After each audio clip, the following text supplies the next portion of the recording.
बिस्मिल्लाहिर्रहमानिर्रहीम। अस्सलाम वालेकुम माय यूट्यूब फैमिली, कैसे हैं आप सब। उम्मीद करती हूँ सब खैरियत से होंगे। अल्हम्दुलिल्लाह मैं भी बिल्कुल खैरियत से हूँ। यहाँ पे सुबह का जी नाश्ता बन रहा है और मैंने आज सुबह नाश्ता किया और नाश्ता करने के बाद की पूरी मैं आपके साथ रूटीन शेयर करूँगी। सुबह के जो 3 घंटे होते हैं वो बहुत ख़ास होते हैं, बहुत अहमियत वाले होते हैं। उन 3 घंटों में अगर आप अपना काम सारा मुकम्मल कर लें तो आपका पूरा दिन जो है बड़े पुरसुकून गुजरता है। और इन पहले 3 घंटों में ख़ास तौर पर जो छोटे बच्चे होते हैं, 6 माह के बच्चे जो होते हैं या 3 माह के या फिर 8 माह के जो बच्चे होते हैं, इनको अगर बंदा पहले रेडी कर ले, इनसे फ्री हो जाए और इनको किस नींद में जब ये सोए होते हैं उस वक्त बंदा जो जो काम कर ले तो बड़ी आसानी हो जाती है। जी हाँ जी, आज की वीडियो में मैं आपके साथ अपनी रूटीन भी शेयर करूंगी और आपको भी मोटिवेट करूंगी। अच्छा जी, आज के व्लॉग का आगाज़ करते हैं। करना ये है कि जो छोटे बच्चों की माँ है ना, न्यू बॉर्न बेबी की माँ है, उन्होंने ये करना है कि सुबह के वक्त जब आपके बेबी सो रहा हो तो उस वक्त आप जो काम कर सकती हैं ना, वो आप पूरे दिन भर नहीं कर सकती।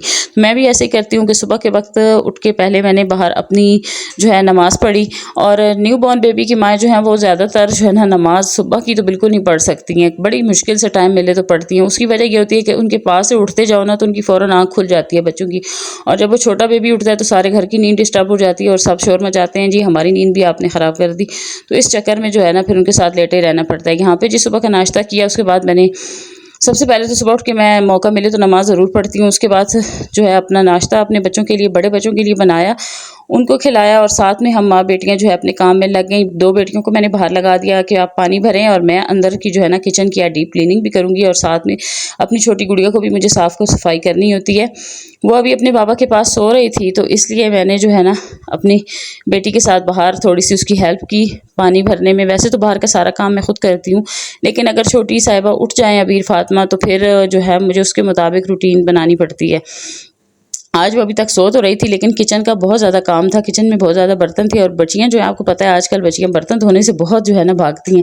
बाहर का हमारा इतना ज़्यादा काम नहीं होता, मोटर चलाई, पानी भर लिया और बाहर ही वाइपर लगा दिया ऊपर वाले फर्श से, बस इतना सही काम होता है। लेकिन बच्चियों को अपने साथ ना काम पे लगाया करें, उन्हें इस तरह काम करने की आदत होती है और इतनी बड़ी फैमिली में एक अकेली बेचारी माँ क्या करे, इसलिए साथ में थोड़ी सी हेल्प की ज़रूरत होती है।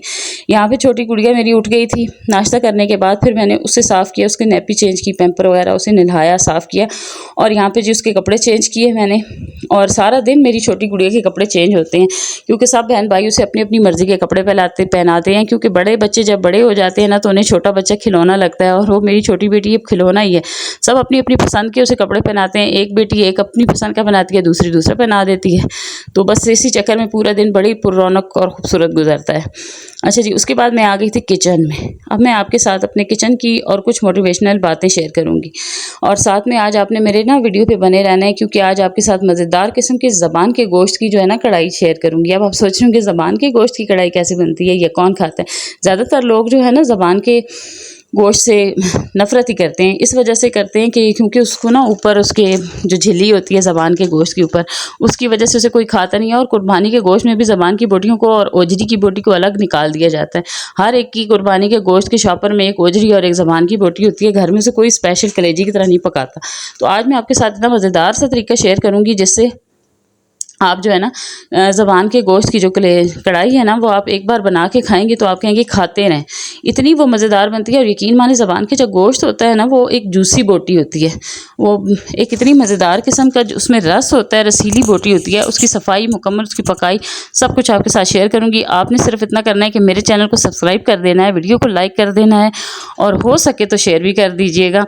इंशाल्लाह मेरे चैनल पर आपको गोश्त की बनी हुई बहुत ज़्यादा रेसिपीज़ मिलेंगी क्योंकि माशाल्लाह मेरे हस्बैंड की गोश्त की दुकान है अपनी। बकरे का गोश्त, बड़ा गोश्त और चिकन, तीनों, ये 3 भाई हैं, तीनों भाइयों की एक एक दुकान है अलग अलग। और लेकिन जब ऑर्डर पे काम करते हैं तो तीनों भाई इकट्ठे करते हैं। तो ईद पे, कुर्बानी वाली ईद आ रही है तो उस हिसाब से अब ये तीनों भाइयों ने कुर्बानियों के ऑर्डर भी लेना शुरू कर दिए हैं। और माशाल्लाह से ना मेरे हस्बैंड की अभी थोड़ी सी दुकानदारी काफ़ी माशाल्लाह फेमस है, तो काफ़ी ज़्यादा उन्हें कुर्बानियाँ करनी होती हैं लेकिन वो अकेले थक जाते हैं। इसलिए इस बार उन्होंने क्या किया है कि मशीन ले ली है और कटिंग करने वाली, हड्डी की कटिंग वाली मशीन ली है। मशीन लेके आए हैं, इंशाल्लाह वो मैं अगली वीडियो में मैं आपके साथ उस मशीन की भी वीडियो शेयर करूँगी, आपको दिखाऊँगी।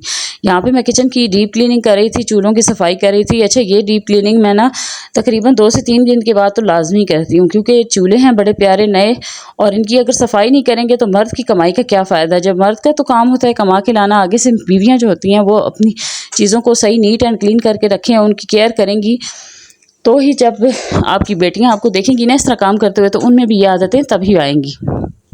इस वजह से मैं तो वैसे भी बहुत सफाई पसंद थी पहले भी, और अभी तो और ज़्यादा हूँ। और माशाल्लाह माशाल्लाह मेरी बेटियाँ मुझे देखती हैं काम करते हुए, तो वो भी इसी तरह ही हर चीज़ में मास्टर हैं। अभी मैंने यहाँ पे किचन की मैं सफाई करी थी, लेकिन बाहर मेरी बेटी जो है उसने बाहर के जो दोनों साइड पे कारपोच, गाड़ी वाली साइड और दूसरी जो साइड है, उन दोनों की फर्श भी उसने धोए, पानी भी भरा, और एक बेटी ने कपड़े धो दिए। ठीक है, दूसरी जो बेटी है उसने पहली बेटी ने बाहर के फर्श साफ़ किए, दूसरी बेटी ने कपड़े धो दिए, और तीसरी बेटी ने दोनों रूम क्लीन कर दिए। बिस्तर वगैरह उठा के अंदर रखती हैं और झाड़ू पोछा कर देती हैं। मार्बल साफ़ करना होता है, लेकिन जो बर्तन धोने होते हैं, कपड़े धोने होते हैं, कपड़े इस्त्री करने होते हैं, पकाना जो होता है, कुकिंग जितनी होती है वो सारी खुद मैं करती हूँ। लेकिन मेरे साथ जितना भी मैं कर लूँ, मैं एक अकेली बंदी जो हूँ ना, 2 मेरे साथ मेरे ससुर रहते हैं, एक ससुर है, एक ससुर का भाई, और माशाल्लाह से दोनों ही खैर से जो है ना खाने पीने के शौकीन भी हैं, और इसके अलावा जो है बुज़ुर्ग भी काफ़ी हैं, और उनकी काफ़ी ज़्यादा मुझे खिदमत करनी पड़ती है।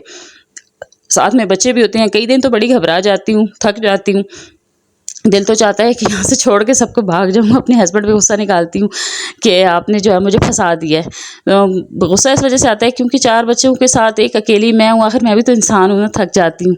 तो वो फिर शुक्र है अल्लाह का कि मेरे गुस्से को बर्दाश्त कर लेते हैं, कहते कुछ नहीं है, उन्हें पता होता है कि अभी थकी हुई है तो इसलिए इस तरह कर रही है। फिर जब मूड थोड़ा मेरा नॉर्मल होता है, फ्रेश होता है, तो फिर ठीक हो जाती हूँ। ये तो थोड़ी सी हमारी हम औरतों ने करना होता है ना, मर्द अगर समझदार हो तो फिर ज़्यादा लड़ाई भी नहीं होती।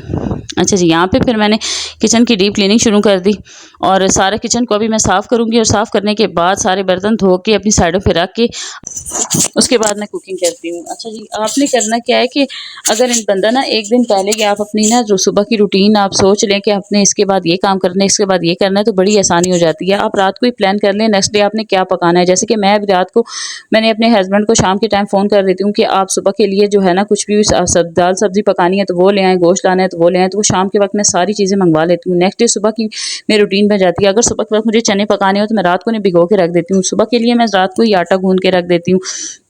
रात के बर्तन रात को वॉश कर दिए जाते हैं, सारा किचन साफ़ करके सोती हूँ। लेकिन सुबह के वक्त फैमिली बड़ी है, इसलिए फिर से वैसे का वैसा ही हो जाता है किचन, और काफ़ी ज़्यादा बर्तन भी हो जाते हैं। तो मकसद ये है आपको बताने का कि छोटे बच्चों के साथ ना अपनी एक रूटीन को मैनेज करने के लिए आपको पहले ही प्लान करना होता है कि आप एक-एक दिन आप डिसाइड कर लें कि आज के दिन आपने ये काम करना है, अगले दिन आपने ये काम करना है। एक दिन आप एक सफाई करें, अगले दिन दूसरी जगह की सफाई करें, और उस टाइम पे करें जिस टाइम पे आप रिलैक्स हों, फ्री हों। लेकिन छोटे बच्चों के साथ जो है ना इस रूटीन को बनाना बड़ा ही मुश्किल है। हाँ, जिन बच्चों की दादियाँ हैं, नंदे भी हैं आपके पास, वो तो छोटे बच्चों को उठा के रखें, आप उन्हें कहें कि आप इसे पकड़ें, आप इसे उठा के रखें, और आप अपने काम भी कर लें और अपने सास ससुर को भी खुश कर दें। लेकिन जिस तरह कोई मेरे जैसी हैं जिनके पास ना सास है ना कोई उठाने वाला है, मतलब उठाने वाले अभी तो माशाल्लाह मेरे बच्चे हैं, मेरे बच्चे उसको रखते हैं। अब मेरी एक बेटी की ड्यूटी होती है, हम लोग जितना भी काम मैं करती हूँ उसमें मेरी एक ना एक बेटी जो है वो मेरी छोटी गुड़िया के साथ अटैच होती है, उसे अपने पास रखती है, उठाती है। इस वजह से क्योंकि अभी वो ना थोड़ा घूमती है, चारपाई पे भी, बेड पे भी, नीचे भी, तो उसका सर लगने का बड़ा डर होता है, तो इसकी एहतियात करनी पड़ती है। तो मेरी जो एक बेटी है ना वो पक्की अपनी बहन की केयर करती है, उसके साथ मैंने एक बच्चे को छोड़ा होता है ताकि वो गिरे भी ना, उसे चोट भी ना लगे, और उसे टाइम पे खिलाए पिलाए भी, क्योंकि हर दो।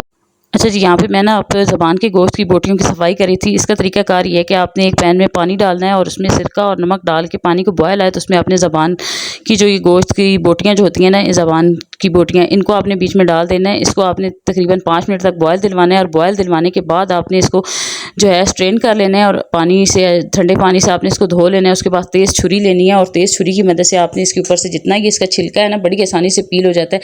जैसे आलू छीले जाते हैं, जैसे करेले छीले जाते हैं, उस तरीके से आपने इसको अपने हाथों को बचा के आपने इसको छील लेना है। एक दो बॉयल आने का फ़ायदा ये होता है कि एक तो इसके बीच में से जितनी स्मेल होती है वो भी निकल जाती है, और दूसरा ये जो छिलका होता है नरम हो जाता है, बड़ी आसानी से उतर जाता है। कुर्बानी के गोश्त में से भी ना ज़्यादातर लोग ज़बान को निकाल के बांट देते हैं, तो अभी आपने इसे बांटना नहीं है। आप इस तरह एक दफ़ा इसकी कढ़ाई बना के खाएं, बड़ी मज़े की। अभी मैं इसको छीलने के बाद इसको बॉयल करके रखूँगी। अच्छा, असल में ना आप लोगों को एक तो मैं ये रेसिपी देना चाह रही थी, दूसरा ये मैं ये मोटिवेट करना चाह रही थी कि जो इनके छोटे बच्चे होते हैं ना उनके लिए बड़ा मसला होता है। एक तो जो नई, मैं तो अब ये है कि तजर्बाकार हो चुकी हूँ, माशाल्लाह 4 बच्चे पहले बड़े हो चुके हैं, ये 5वीं बेटी है, इसकी बार मुझे काफ़ी ज़्यादा एक्सपीरियंस हो चुका है कि किस तरह करना है, मैंने बच्ची को किस तरह संभालना है। लेकिन जो नई नई माएँ बनती हैं ना उन्हें कुछ पता नहीं होता। वो सुबह उठती हैं ना, तो मैंने काफ़ी यहाँ पे देखा है कि उन्हें उठते ही बड़ा मसला होता है। एक तो उनकी अपनी नींद रात को ख़राब हुई होती है, सुबह उठ के भी उन्हें कोई पता नहीं होता कि क्या करना है, कैसे रूटीन बनानी है। तो मैं उन नई बच्चियों के लिए रूटीन जो है शेयर कर रही हूँ कि आपने करना क्या है कि सुबह उठते ही जब बच्चे आपके सो रही है, छोटी सोई हुई है, उस टाइम आपने अपने जो ज़रूरी काम करने हैं, जो आप समझती हैं कि दिन के वक्त मेरे नहीं हो सकते, मुझे कोई नहीं कर सकता, चाहे उस वक्त आपकी अपनी स्किन केयर ही क्यों ना हो, आप अपनी स्किन केयर भी सुबह उठ के कर सकती हैं। बाकी कामों को आप छोड़ें, आप सुबह के वक्त नमाज़ पढ़ें, नमाज के बाद जो आपके पास टाइम होता है उसमें आप अपनी स्किन केयर कर सकती हैं, आप अपने घर की डीप क्लीनिंग कर सकती हैं, आप बच्चों के जो संभाल के कपड़ों की तह लगा के रखती हैं वो रख सकती हैं, कपड़े प्रेस कर सकती हैं। जो काम आपको लगता है ना कि आपका ये काम दिन के वक्त नहीं हो सकता, छोटी बच्ची के साथ उसे कोई नहीं संभाल सकता, तो उस वक्त आप अपना वो काम कर लें। उस काम को करने के बाद जब आपकी क्योंकि ये जो छोटे बच्चे होते हैं इन्हें हर 2 घंटे के बाद फीड कराना होता है और ये हर 2 घंटे के बाद उठ भी जाते हैं, तो इनके जो 2 घंटे आपके पास होते हैं, आपने टाइम रखा हो उस 2 घंटों में आपने सब कुछ कर लेना है। और फिर जब ये उठ जाए ना सुबह के वक्त, तो सबसे पहले आपने इनको नीट एंड क्लीन इनको साफ़ कर लेना है, इनका पैम्पर डायपर चेंज कर लेना है। और जब आपका बच्चा हो जाए ना 6 माह का, उसके बाद आपने उसकी रूटीन बनानी है कि आपने उसे पॉट पे पोटी कराना शुरू कर देना है, क्योंकि बच्चों को ना जिस तरह की आदत माएँ डालें वैसी ही डलती है। आजकल की माएँ क्या करती हैं कि डायपर लगा दी, वो डायपर में सुसु भी कर रहे हैं, डायपर में पोटी भी कर रहे हैं, बच्चों को आदत ही नहीं पड़ती। जब उन्हें स्कूल दाखिल करवाया जाता है तो क्या इशू निकलता है कि जी बच्चे ने जी डायपर गंदा कर दिया, घर में माँ को कॉल होती है जी आएँ अपने बच्चे को ले जाएँ, इसने तो डायपर गंदा कर दिया, या अगर डायपर नहीं लगाया हुआ, पैम्पर नहीं यूज़ किया हुआ, तो स्कूल में उसने सुसु कर दिया, जी आ जाएँ ले जाएँ। ज़्यादातर माएँ शर्मिंदगी की वजह से बच्चों को स्कूल में दाखिल करवाती ही नहीं है, और ज़्यादा पैम्पर यूज़ करने की वजह से बच्चों को इन्फेक्शन हो जाते हैं, बड़ी शदीद किस्म की बीमारियां लग जाती हैं। अच्छा जी, यहाँ पे मैं साथ साथ आपको रेसिपी शेयर कर दूँ। मेरे सांस भी काफ़ी फूल रही है, जल्दी जल्दी बोल रही हूँ कि वीडियो जो है काफ़ी लंबी हो जानी है। करना क्या है, यहाँ पे ज़ुबान के गोश्त को मैंने पहले जैसे बॉयल करा, 5 मिनट का बॉयल दिया, फिर उसे छील के साफ़ किया, फिर उसे धो लिया, फिर दोबारा उसमें अच्छा खासा पानी डाल के प्रेशर कुकर में जैसे आपने देखा नमक डाल के मैंने उसे बॉयल कर लिया, गला के रख दिया। उस यखनी को आपने वेस्ट नहीं करना, साथ ही रखना है। फिर आपने कढ़ाई में डाल देना है कुकिंग ऑयल डालने के बाद मैंने इसमें लहसुन अदरक का पेस्ट 1 चम्मच डाल के उसको हल्का सा मैंने उसको कड़कड़ाया, और उसके बाद उसमें ज़बान के गोश्त ये डाल दिया। अब इस गोश्त को मैंने बीच में कर देना है फ्राई। यहाँ पे फिर मेरे हस्बैंड आ गए थे, मैं दूसरी साइड पे रोटियां पकाने लग पड़ी, और मेरे हस्बैंड ने साथ में मुझे कहा कि मैं आपकी हेल्प करता हूँ, तो उन्होंने साथ में ये कढ़ाई पकाना शुरू कर दी। दूसरी साइड पे मेरी जो बेटी है बड़ी वाली, उसने लस्सी बनाना शुरू कर दी, क्योंकि दिन के खाने में हम लोग दही की लस्सी तो मस्ट पीते हैं, क्योंकि बच्चे भी बड़े शौक से पीते हैं, इससे पानी की कमी काफ़ी पूरी हो जाती है, तो दही की लस्सी तो हमारी पूरी गर्मियों में मस्ट बनती है। बेटी मेरी दही की लस्सी बना रही थी, और दूसरी जो बेटी है छोटी वाली वो साथ में सलाद बना रही थी, और मैं रोटियां पका रही थी, और मेरे हस्बैंड यहाँ पे आके कढ़ाई बनाने लग पड़े। अच्छा, अभी यहाँ पे हमने क्या करना है, जब लहसुन अदरक हल्का सा फ्राई हो जाए उसके बाद बीच में ज़बान का गोश्त डाल देना है, इसको फ्राई करना है तकरीबन आपने 10 मिनट तक इसको फ्राई कर लेना है। इतना फ्राई करना है कि ये हल्का सा इसका ना गोल्डन कलर हो जाए। उसके बाद इसमें 3 से 4 हरी मिर्चें काट के आपने डाल देनी, और जो इसमें पानी का मैंने हरी मिर्चों को डाल के भी आपने 2 से 3 मिनट तक फ्राई करना है। और फ्राई करने के बाद इसमें मैंने डाल दिया था जी पानी का तड़का, साथ साथ लगा रहे थे हम लोग, पानी जो है थोड़ा थोड़ा बीच में डालना है ताकि हमारे जो हरी मिर्ची है ना वो जले ना। उसके बाद इसमें आ जाते हैं स्पाइसेस में मेरे हस्बैंड ने इसमें हल्दी, धनिया पाउडर और नमक, तीनों चीज़ें डाली थी। लाल मसाला बिल्कुल नहीं डाला, क्योंकि ये हरी मिर्चों में बना रहे थे और ब्लैक पेपर में काली मिर्चों वाली बना रहे थे। अगर आप काली मिर्चें, हरी मिर्चें नहीं डालना चाहते तो आप उसमें रेड मसाला जो होता है, लाल मसाला, वो भी डाल सकते हैं। लेकिन ये जो असल इसका तरीका है ना, जो इस तरीके से जो बनती है बड़ी मज़ेदार बनती है, हल्की सी बनती है। सिर्फ धनिया पाउडर, हल्दी पाउडर, नमक, 3 चीज़ें डाल दी और काली मिर्चों का पाउडर डाल दिया, और इसको थोड़ा सा हमने भुनाई की। साथ साथ में इसमें उस यखनी जो हमारी बनी हुई थी ज़बान के गोश्त की, उसका हमने साथ साथ इसमें छिटा लगा दिया। और उसके बाद मेरे हस्बैंड ने इसमें जूलियन काट के ना लंबे लंबे टमाटर, 4 टमाटर थे, ये बीच में डाल दिए बड़े साइज़ के। उन टमाटरों को डालने के बाद अब इसे हम इतना फ्राई करेंगे कि टमाटर का छिलका भी उतर जाए। फ्राई होने में टमाटर जो है हमने इतने पकाने हैं कि टमाटर बिल्कुल बीच में पेस्ट बन जाए। तो यहाँ पे साथ साथ मेरे हस्बैंड जो है पानी का तड़का भी इसको लगा रहे थे। टमाटर डालने के बाद हमने इसमें वो यखनी वाला पानी डाल दिया, तकरीबन 1 कप। अब इसका 1 कप को सुखाने के बाद अगर टमाटर ना गले हुए तो इसमें मज़ीद और पानी डाल दिया जाएगा। यहाँ पे अब इसको इतना भूनना है कि ये हमारे जो टमाटर हैं ये अच्छी तरीके से सॉफ्ट हो जाएं। मैं साथ में दूसरी साइड पे जल्दी जल्दी रोटियां बना रही थी, और अपने ससुर को रोटी पहले मैंने दे दी थी। उनके लिए सालन रखा हुआ था, वो मैं पहले गर्म करके रख चुकी थी। उनको मैंने पहले एक जो है रोटी अपने ससुर को ड्राइंग रूम में दे दी, साथ में सालन भी और लस्सी भी। और जो दूसरे बुज़ुर्ग हैं उनको भी मैंने खाना पहुंचा दिया था। वो जहाँ पे हमारा एक और पुराना घर है वो वहाँ पे रहते हैं, तो रहते मतलब यहाँ आते रहते हैं, हमारे घर में आते हैं, लेकिन दोपहर के बाद बहुत गर्मी होती है ना, तो वहाँ से वो यहाँ इस तरफ आए तो उन्हें काफ़ी गर्मी लगती है, बुजुर्ग हैं, बीमार हो जाते हैं। तो मेरे हस्बैंड बेचारे दुकान से जब वापस आते हैं ना, तो आते ही पहले उसकी मैंने रोटियाँ पका के रखी होती हैं उनके ससुर की ना, तो कहती हूँ उन्हें अपने साथ लेके आएँ, तो कहते हैं साथ लेके आऊँ फिर उसे छोड़ने जाऊँ तो काफ़ी लंबा हो जाएगा, तो इसलिए फिर मैं खाना पका के उसका पैक करके दिन के वक्त दे देती हूँ। तो मेरे हस्बैंड इतनी देर में उसे दे के आते हैं, तब तक मैं अपना खाना पका के रेडी करके रख देती हूँ। हमारी तो ये ड्यूटी देते हुए तकरीबन 8 से 10 साल हो चुके हैं। हालांकि मेरे हस्बैंड के बाकी भाई भी हैं, वो भी ये ड्यूटी दे सकती हैं, उनकी बीवी हम दे सकते हैं, लेकिन मेरे हिस्से में ये आए हैं। मुझे ये सारे काम करने थक जाती हूँ, बहुत ज़्यादा थक जाती हूँ सबको संभाल के। कभी तो दिल चाहता है भाग जाऊँ यहाँ से, फिर कहती हूँ कि चलें, जैसे अल्लाह की मर्ज़ी, अल्लाह पाक ने कुछ सोच के मेरी ज़िम्मेदारियाँ मेरे ज़िम्मे लगाई हैं। अच्छा जी, यहाँ पे जब पहले वाला पानी इसका ड्राई हुआ तो यहाँ पे अब मैं इसकी भुनाई कर रही हूँ। साथ में मेरी रोटियाँ पक चुकी थी तो मैंने तवा नीचे उतार दिया और मैं अपने दूसरे कामों में लग गई थी। जैसे कि अब मुझे यहाँ पे काफ़ी गर्मी आई हुई थी किचन में, मैं सुबह से घुसी हुई थी किचन में, पहले सारी डीप क्लीनिंग की, उसके बाद इसके साथ लग गई, सालन के साथ लग गई। साथ साथ में ना मैं इस दौरान क्या करती हूँ कि ये सारी इकट्ठी, ये तो वीडियो फास्ट की हुई है ना, मुझे साथ साथ छोटी को फीड भी करवाना होता है। तो मैं 1-2 घंटों का काम करती हूँ, उसके बाद जो है 2 घंटों के बाद मैं उसे फीड करवाती हूँ। कभी मैं उसको लैक्टोजन 2 वो पीती है, तो जब मैं देखूँ कि बहुत थकी हुई हूँ या बहुत ज़्यादा काम में मसरूफ़ हूँ, अब काम नहीं छोड़ सकती, तो उस वक्त मैं उसको उसकी बहनों से कहती हूँ, अपनी बेटियों से कहती हूँ कि इसे फीड करवा दें, इसे दूसरा फीडर बना दें। तो वो उसका पानी बॉयल रखा होता है अलग से, उसे फीडर बनवा के पिला देती हूँ।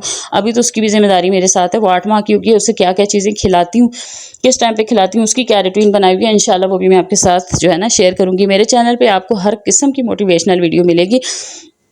यहाँ पे आपने करना क्या है कि इस कढ़ाई में ना थोड़ी थोड़ी करके यखनी एक ही बार नहीं डालनी। अब आप कहें ना कि एक ही बार इकट्ठा सारा जितनी यखनी बची है डाल दूँ, तो जब वो ड्राई होगा तो उसे भून के उतार दूँ, इस तरह इसका टेस्ट नहीं बनेगा।